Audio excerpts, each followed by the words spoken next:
Xianyun has a long list of attacks and explaining to do. She's super fun to play and experiment with, but also has a few things that honestly hold her back. As always, in this series of videos, we won't really explain the character on surface level, but go deeper and showcase details and attacks available to them. The first thing I want to talk about, and in my opinion the most important one for a character that enables plunge attacks, is how their animations actually work. There can be a big difference between doing them correctly and just spamming jump and attack. And this is mostly for polearms and claymores, but to a lesser extent also swords, catalysts and bows. On claymores, for example, on each landing you will be locked into an animation, that however can be skipped by performing a dash plus jump, which is simply dashing as soon as you land and jumping at the same time. It's really easy to do, and as you can see, the difference between just plunging, even if trying to do them as fast as possible, and doing these cancels is pretty massive and allows your attacks to come out much faster. This dash plus jump cancel can be applied to all weapon types except polearms. Polearms do not allow this, but allow something else to be used to cancel the animation, and that is doing one normal attack between each plunge. This normal attack does not have to hit anything, so it can be cancelled as well by the next plunge, which will look like this. Of course, I want to add that every character has different animation and body types, but this general rule of dash plus jump on claymores and normal plus jump on polearms works on most of them. One of these differences, which actually gives you an advantage, is Xiao, for example, in which even by cancelling your normal attack extremely early, he's still able to land a hit on the opponent, which is some extra damage.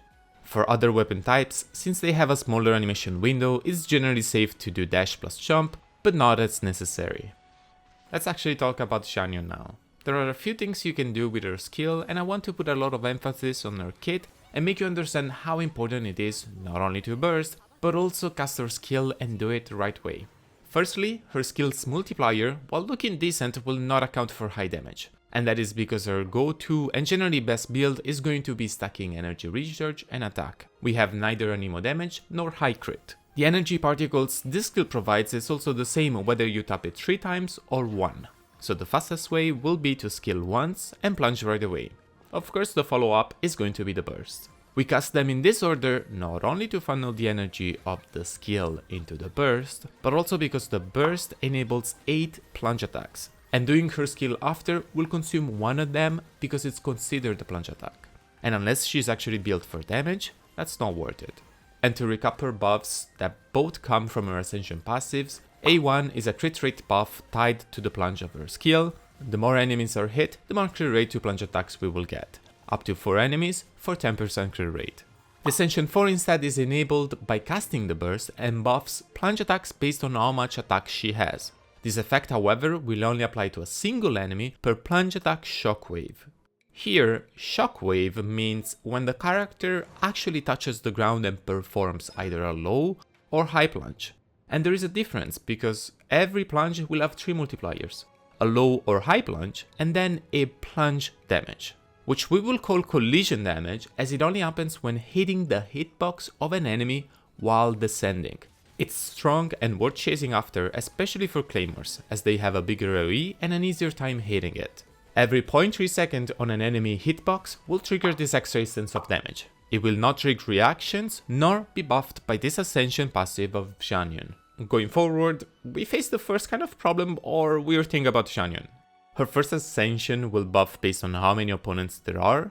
Her second will only buff damage against one single enemy per plunge. Even against 10 enemies, only one will take extra damage that kills from her attack. So prefers AoE and also kinda doesn't in a sense. I don't think it's actually a big deal, but I want to point out that it might make it awkward against some enemy. Imagine being against the 2 Kairagi that will heal if one of them dies first. And on the last hit, you crit and trigger her passive on one of them. Yeah, not ideal.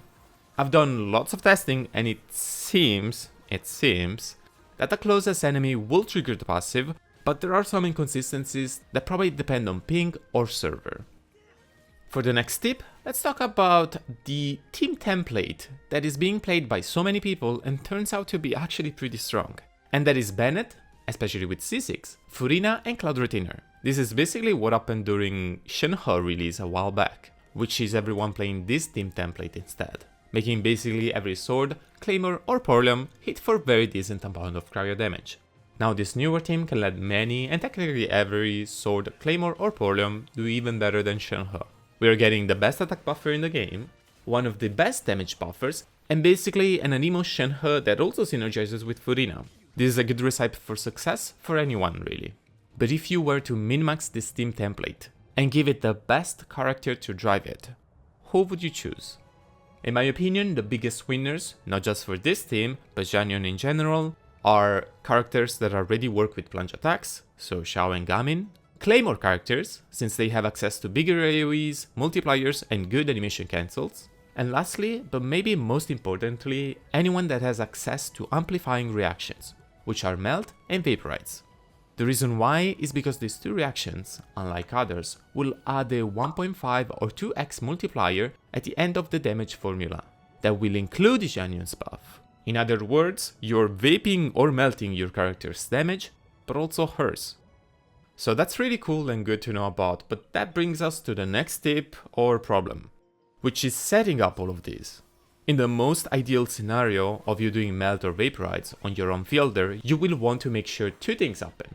First thing, having the Viridescent Veneer set buff at the very least on your main element, if not on both. But also, make sure that the aura on the enemy is always the correct one. Regarding VV, there are multiple ways to do it, even without C6 Bennett or other characters, and maybe this could be a topic for another video, going through most teams and explaining their optimal rotations. But keep in mind that while being really strong, Veneerer does nothing if you don't use it right. And if you feel like that's not for you, Song of Days Pass or Noblesse are safer and still strong options. Making sure that the enemy keeps the aura you need for your reactions can also prove quite tricky. Characters like Furina will generally apply a good amount of Hydro, but not always enough, especially in AoE. A good alternative would be, again, not forcing Veneerer and maybe not forcing a setup that puts every possible buff into place.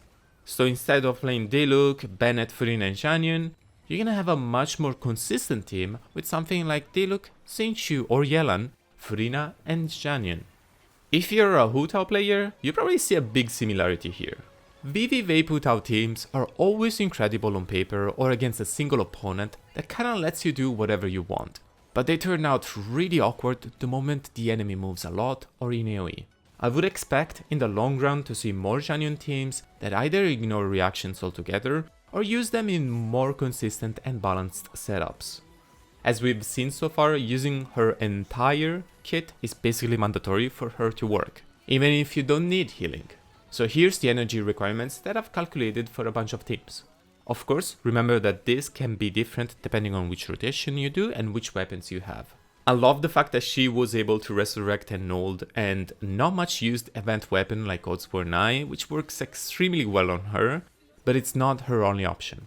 She has a couple 5-star attack statistics to use, her signature, which is basically always the best, technically a possible Thrilling Tales user, but unfortunately that has very low attack and a useless substat.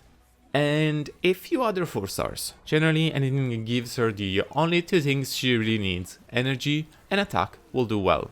We're doing basically the same for the artifacts, so generally you will always want attack or ER Sands, attack Goblet and attack Circlet. Substats will focus on any missing ER, then attack percentage. Let's approach a lighter topic now, some exploration tips and thoughts I have about her. One of the best ways to use her skill while exploring is to actually wait for the full animation before tapping it again. Avoiding the final plunge attack will also grant the skill a cooldown reduction of 3 seconds. This skill is not only good for moving around, but also to climb. She also takes no full damage, but only for a brief time after any of her skill jumps. And honestly, I'm so glad they made her skill not have auto target, it's just perfect. The final plunge does target enemies on its own, and sometimes it's a little wonky, but it's fine and would probably be a bit weird otherwise. Her charge attack is also kind of weird in a sense. It follows the ground, so sometimes you will see it take strange routes. And looking back at all her normal and charge attack animations, she's so similar to Ningguang, but an upgraded version. We talked a lot about Ningguang on this channel, and honestly I wouldn't mind MeiHoYo to eventually come back to her and quote-unquote fix her attack string by giving her maybe exactly what Xianyun has.